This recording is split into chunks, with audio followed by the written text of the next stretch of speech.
Two people are dead after an ambulance crashed with a car in Aransas Pass. It is our top story for this evening.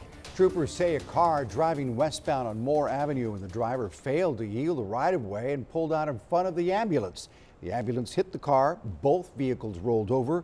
Troopers pronounced the driver and the passenger in the car dead at the scene.